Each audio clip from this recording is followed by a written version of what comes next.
Halo teman-teman semua, hari ini saya ingin membahas tentang resiko dari menjadi pekerja migran yang ilegal atau overstay ya. Jadi kemarin ada case tentang pekerja migran teman kita yang sudah overstay di luar, udah OS dan dia sakit. Dia sakit, meninggal gitu. Kasihan ya teman-teman semua. Keluarga berharap kita di sini nih baik-baik aja kerja, dan keluarga tuh menggantungkan kehidupannya kepada kita gitu. Maksudnya dari uang setiap bulan dikirim, kebutuhan-kebutuhan yang ada di Indonesia gitu ya.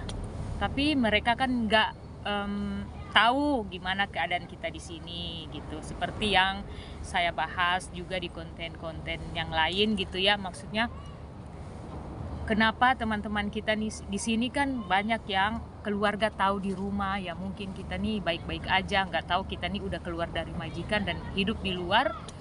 Kita hidup di luar menjadi pekerja migran yang ilegal tanpa mereka tahu itu semua, dan mereka juga nggak ngerti hal-hal seperti itu ya. Aduh, sangat ribet dan kita terusin cerita ini. Dia meninggal dan lagi diurus-urus, dibantu-bantuin gitu oleh penggiat yang lain gitu. Kayak Mas Andro Jabrik ya, kalian tahu kan kontennya. Kalau pekerja migran yang ada di Hong Kong sangat kenal gitu. Jadi kita tuh saling konsultasi begitu ya, tentang permasalahan pekerja migran Indonesia. Jadi karena saya yang di dalam nggak bisa kan keluar bebas, kalau kayak ya mas ini kan dia di luar. Saya bilang ayolah ke KJRI untuk tanyakan gimana caranya gitu. Ini kalau dia pulang seperti apa gitu. Emang pure dari pemerintah yang harus membiayai atau seperti apa. Jadi teman-teman semua, untuk pekerja migran yang OS ya, ketika dia meninggal dan iya pernah juga saya tuh waktu melaporkan juga yang meninggal dulu dari Badan Perlindungan Pekerja Imigran Indonesia, ngomong bahwa bilang ke keluarganya untuk bikin surat tidak mampu di kelurahan, terus kirim ke Menlu, Kementerian Luar Negeri gitu, untuk menyatakan bahwa mereka tidak mampu untuk memulangkan jenazahnya begitu. Jadi nanti itu dibiayai oleh pemerintah, teman-teman semua. Nanti dibiayai oleh pemerintah. Jadi pemerintah dari Indonesia harus melapor terus di sini nanti KJRI, dan KJRI bekerja sama dengan pemerintah Hong Kong gimana caranya.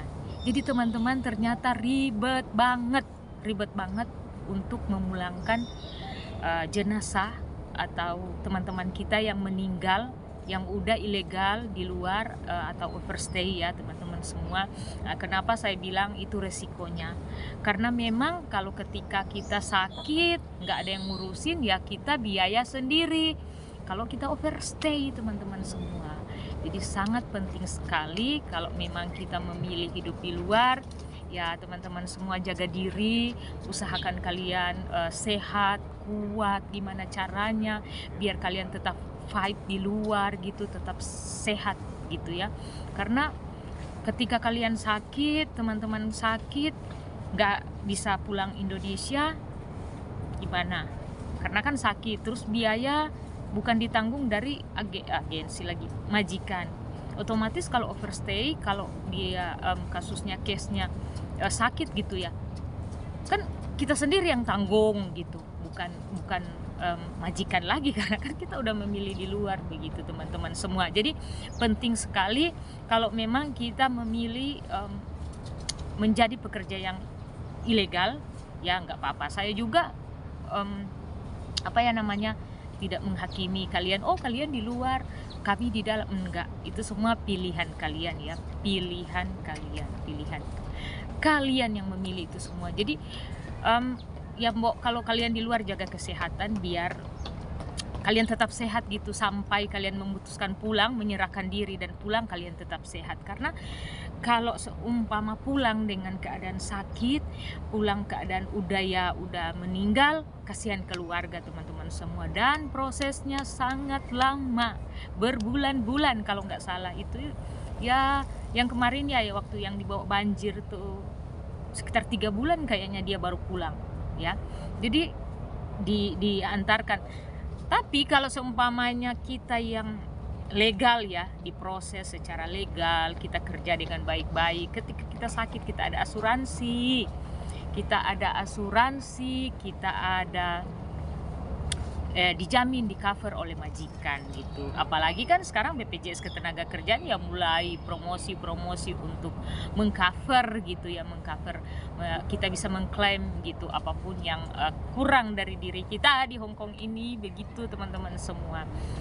Jadi buat teman-teman yang ya mungkin di luar sana ya, saling mengingatkan lah gitu ya, tetap jaga kesehatan. Karena memang ketika kita mengurus terus kita udah overstay, nanti tuh pengurusannya lagi minta donasi, karena ternyata tidak murah pulang dari Hong Kong, pengurusan di Hong Kong ini untuk yang sudah overstay gitu, maksudnya untuk pemulangan jenazah orang yang sudah meninggal, ternyata tidak mudah. Makanya kenapa tuh kita tuh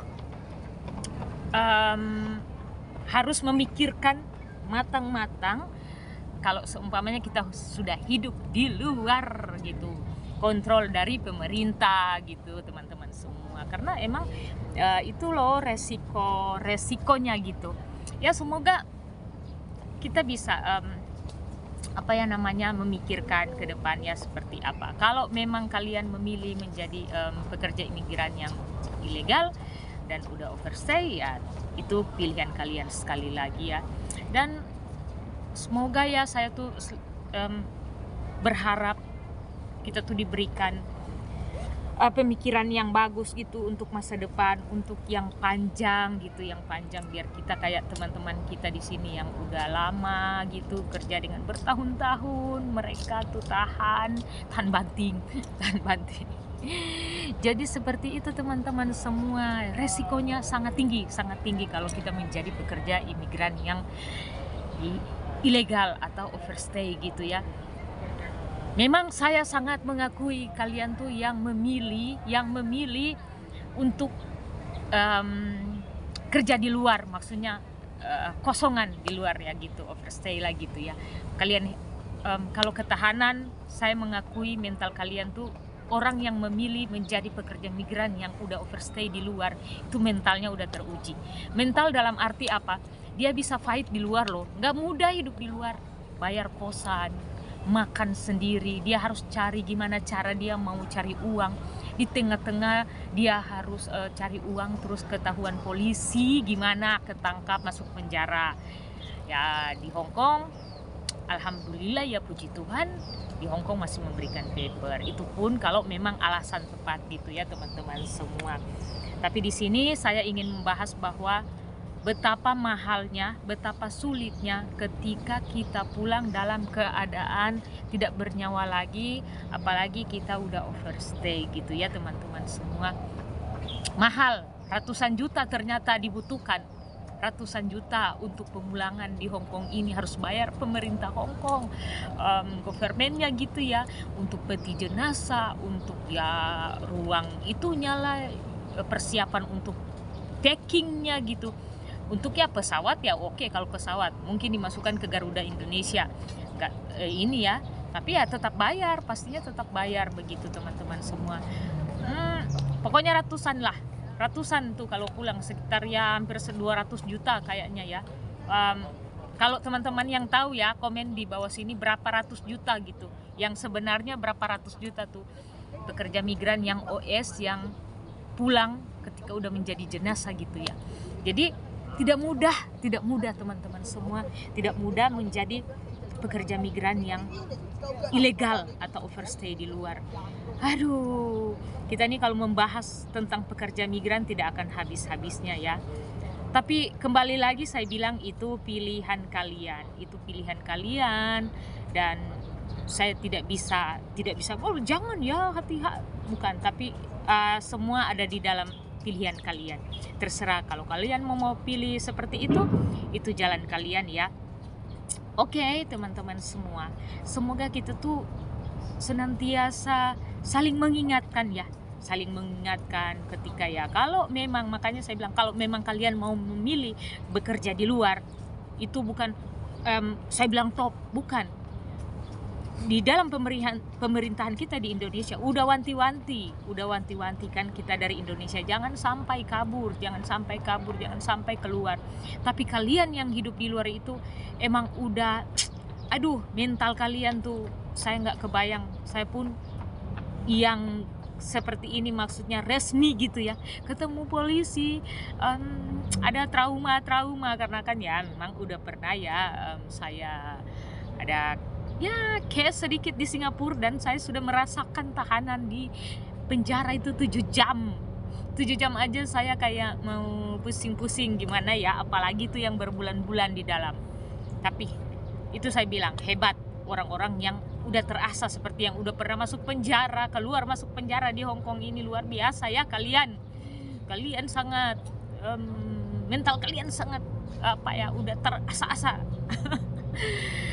Aduh, pokoknya seperti itu. Jadi kalau mau pulang udah jadi jenazah, apalagi udah first day, sangat mahal ya teman-teman semua.